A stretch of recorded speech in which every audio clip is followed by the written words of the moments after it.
¿Alguna vez has sentido que hay algo más en las páginas de la Biblia? Profundiza con nosotros en cada episodio. Exploramos historias, revelaciones y lecciones prácticas que transforman tu vida. Estás escuchando Algo Más en la Biblia. Comenzamos. Hoy vamos a sumergirnos en un pasaje que es de verdad fascinante y a la vez muy denso. Apocalipsis 20, los versículos 7 al 10.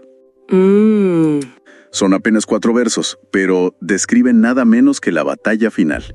Y las fuentes que tenemos nos proponen un análisis minucioso casi palabra por palabra para captar todo lo que está en juego. Exacto. Y para tener el contexto completo, hay que recordar de dónde venimos en el texto. Justo antes, se describe un periodo de 1000 años. El famoso milenio. Ese mismo. Un tiempo en que Satanás ha estado atado, digamos, fuera de la jugada, mientras los santos reinan con Cristo. Nuestro análisis arranca justo cuando termine ese periodo. Y ahí es donde todo cambia, ¿no? La misión de hoy es desmenuzar esa narrativa, ver qué significan símbolos tan potentes como Gog y Magog, cómo se resuelve este conflicto y sobre todo cuál es el mensaje de fondo. Así es.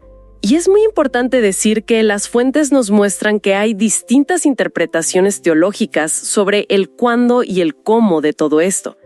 Pero más allá de las diferencias, nos vamos a enfocar en lo que el texto dice, por qué usa estas imágenes tan poderosas y cómo concluye este drama cósmico. Perfecto. Pues empecemos por el principio del pasaje. Lo primero que salta a la vista es esta decisión de liberar a Satanás después de 1000 años. Sinceramente, se siente totalmente contraintuitivo. Totalmente. Después de un milenio de paz, de justicia, ¿por qué soltar de nuevo a la fuente del problema? Parece un paso atrás. Es la primera gran pregunta, y es fundamental. Las fuentes dejan muy claro que esto no es un accidente. No es que a Dios se le escape la situación de las manos. Claro, no es una falla en el plan. Para nada. Se presenta como un acto deliberado, con un propósito teológico muy profundo. La idea es, en última instancia, revelar una verdad fundamental sobre la condición humana. ¿Y cuál sería esa verdad? La verdad de que el problema del mal no es meramente externo o ambiental. Piénsalo así, tienes generaciones que han vivido 1000 años en un entorno ideal, gobernado por la justicia, sin la influencia directa del mal. Y aún así, en cuanto se les da la oportunidad, eligen la rebelión. Exactamente. La liberación de Satanás funciona como un catalizador, como la prueba de fuego final. Demuestra que el pecado no es solo producto de un mal entorno, sino algo más profundo. Algo ontológico, decían las fuentes. Eso es, algo que está en la naturaleza misma del corazón humano no regenerado. La lección es potente. No es el entorno perfecto lo que salva, sino un cambio interno. Esta prueba lo deja clarísimo. Y efectivamente, apenas es liberado, no pierde el tiempo. Vuelve a lo suyo, el engaño. No usa la fuerza, sino mentiras para reunir a las naciones. Y aquí es cuando aparecen estos nombres tan misteriosos. Gog y Magog. La tentación inmediata es abrir un mapa. No, pero las fuentes dicen que ese es el enfoque equivocado. Totalmente equivocado. Intentar encontrar a Gog y Magog en un mapa moderno es perder el punto por completo. Juan, el autor, está haciendo algo muy inteligente aquí. Está usando una referencia del Antiguo Testamento. ¿Del libro de Ezequiel? Justo, de Ezequiel. Pero le está dando un significado nuevo mucho más amplio. En Ezequiel, Gog y Magog eran enemigos específicos, geográficos, de Israel. Venían del norte. Eran una amenaza concreta. Precisamente. Pero aquí en Apocalipsis, Juan los convierte en un arquetipo. Ya no son una nación, son el símbolo de toda la rebelión humana contra Dios a una escala planetaria. Claro, el texto dice que los reúne de los 4 ángulos de la Tierra. Ahí está la clave. Representan la hostilidad del mundo en su máxima y última expresión. Y aquí la escala se vuelve abrumadora. El texto describe al ejército como incalculable como la arena del mar. La imagen es potentísima. Lo es. Y las fuentes señalan algo fascinante. Y es que esta es una inversión irónica de una promesa divina. Es una jugada literaria brillante y, la verdad, escalofriante. La promesa original a Abraham fue que su descendencia, el pueblo de Dios, sería tan numerosa como la arena del mar. Y ahora, al final, Juan toma esa misma imagen, esa hipérbole de infinidad, y la usa para describir la magnitud de la rebelión. Es como darle la vuelta a la promesa, usar la bendición para mostrar la escala de la maldición del pecado. Exacto. Es un uso antitético. El objetivo es que el lector sienta el peso, el poder aparente de esa fuerza. Parece imparable. Y sin embargo, todo ese despliegue se va a demostrar completamente inútil. Es una forma de decir que ante Dios los números son irrelevantes. Lo que nos lleva al siguiente momento. Tenemos a este ejército masivo que rodea el campamento de los santos y la ciudad amada. La escena es de un asedio total, desde una perspectiva humana. La situación es desesperada. No podría serlo más. Parecen atrapados, sin escapatoria. Toda la tensión narrativa se construye hacia ese momento. Tienes a los fieles, descritos como un campamento, que es una imagen de vulnerabilidad, y están completamente cercados. Todo está listo para una batalla épica, un choque final. Y justo cuando esperas la descripción de un combate largo y sangriento, no pasa nada de eso. Es un anticlímax deliberado y brutal. No hay batalla, no hay ni un solo choque de espadas. La resolución es inmediata, es sobrenatural y es definitiva. Cayó fuego del cielo y los consumió. Fin de la historia para el ejército. Y este es un motivo que resuena en otras partes de la Biblia, ¿verdad? Me recuerda a Sodoma y Gomorra. Claro. O a Elías en el Monte Carmelo cuando invoca fuego del cielo. Son los mismos ecos, exactamente. La lección teológica es inequívoca. La victoria final y la seguridad de los creyentes no dependen de su propia fuerza. Para nada.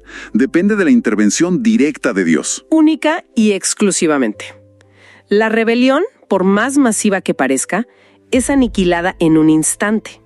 Subraya la absoluta futilidad de oponerse a Dios. Y una vez que el ejército es consumido, el foco cambia. Se centra en el cerebro de la operación, el diablo. Y su destino es ser lanzado al lago de fuego y azufre.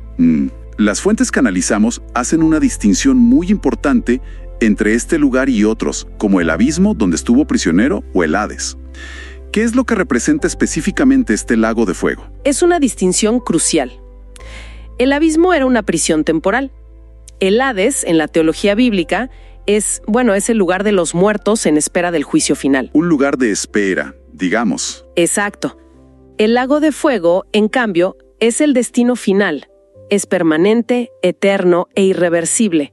El texto lo llama la muerte segunda, que no es que dejes de existir, sino que es un estado final de separación y juicio. Y se nos dice que Él no está solo allí. Correcto.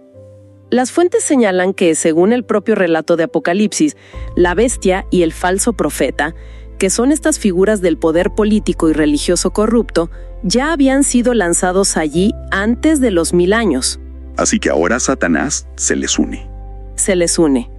Y con eso se completa la derrota de lo que algunos teólogos llaman la Trinidad satánica. El mal en todas sus formas, el engaño, el poder político opresor y el religioso falso es confinado a su destino final. Y los símbolos fuego y azufre son potentísimos. Son los símbolos bíblicos por excelencia para el juicio divino, la purificación y la destrucción. Ahora, ¿cómo interpretar esto? Es un gran debate teológico. Algunos lo ven como un lugar literal de tormento consciente. ¿Y otros? Otros lo ven como una metáfora increíblemente poderosa para la destrucción ontológica del mal. O sea, una separación eterna de la presencia de Dios, que es la fuente de toda vida. Y sobre ese tormento, el texto es muy, muy explícito. Dice, serán atormentados día y noche por los siglos de los siglos. No parece dejar mucho espacio a la ambigüedad. Esa frase es una de las más contundentes de toda la Biblia para hablar de la eternidad. La expresión en el griego original eis tus aionas tonaionon es la forma más enfática posible de decir para siempre y sin fin. Un doble plural, ¿no? para enfatizar. Fuentes también reconocen otras interpretaciones cristianas, como el aniquilacionismo. Que entienden que el tormento culmina en una destrucción final. Eso es, en lugar de un sufrimiento sin fin. Pero si nos atenemos al lenguaje que usa Juan, el énfasis está claramente en la perpetuidad. Ahora, todo esto pasa después de los 1000 años. Y aquí entramos en una de las áreas más debatidas de la escatología. Las fuentes explican que no hay un único acuerdo sobre qué son o cuándo ocurren estos 1000 años. Para nada. Se habla de premilenialismo, amilenialismo. Son como diferentes lentes para leer esta cronología. ¿Podríamos desglosarlas un poco? Claro, y es importante porque la lente que uses cambia por completo cuándo crees que ocurre esta batalla final. Son básicamente 3 grandes formas de entenderlo. Empecemos por la que parece más literal, el premilenialismo. Correcto. El premilenialismo sostiene que Cristo regresará a la tierra antes, de ahí el pre, de un reino literal de 1000 años de paz aquí en la tierra. Un futuro reino terrenal de Cristo. Exacto. En esta visión, la rebelión de Gog y Magog, que acabamos de describir, ocurre al final de esos 1000 años literales. Es un último estallido de maldad, antes del juicio final definitivo. De acuerdo, una visión muy secuencial. Pero luego está el amilenialismo, que lo ve de forma completamente distinta. Completamente. El amilenialismo, que significa sin milenio literal, interpreta los 1000 años de forma simbólica. No como un periodo de tiempo literal. No, para ellos los 1000 años representan la era actual en la que vivimos, el tiempo entre la primera y la segunda venida de Cristo. Satanás está atado en el sentido de que su poder para impedir la expansión del evangelio ha sido restringido. Entiendo. Entonces, para un amilenialista, ¿dónde encaja la batalla de Gog y Magog? La ven como un evento que ocurre al final de nuestra era actual. Sería la última gran rebelión de las naciones contra Dios justo antes del regreso de Cristo y el juicio. No después de un milenio dorado, sino el clímax de la historia como la conocemos. Entendido. ¿Y la tercera visión, el posmilenialismo, suena como lo opuesto al pre? Lo es, en cierto modo. El posmilenialismo cree que el evangelio se expandirá progresivamente hasta crear una era dorada de paz y justicia, que es el milenio. Cristo regresa después de este periodo. Esa es la idea general.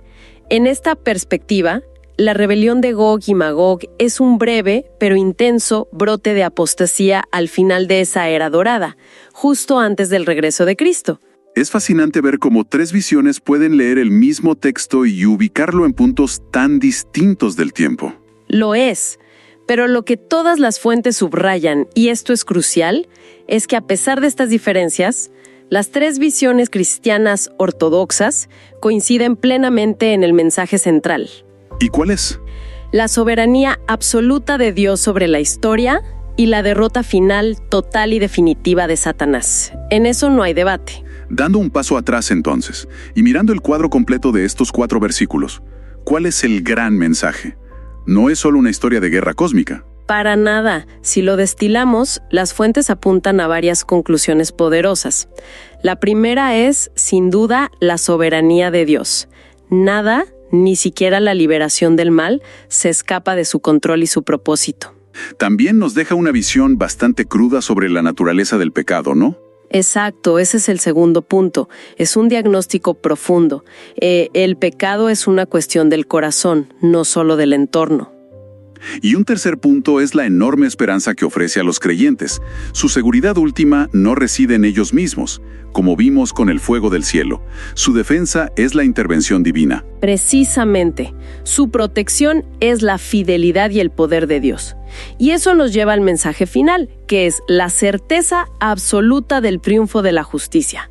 El mal puede parecer abrumador, como la arena del mar, pero tiene un límite. Su derrota es inevitable y es eterna.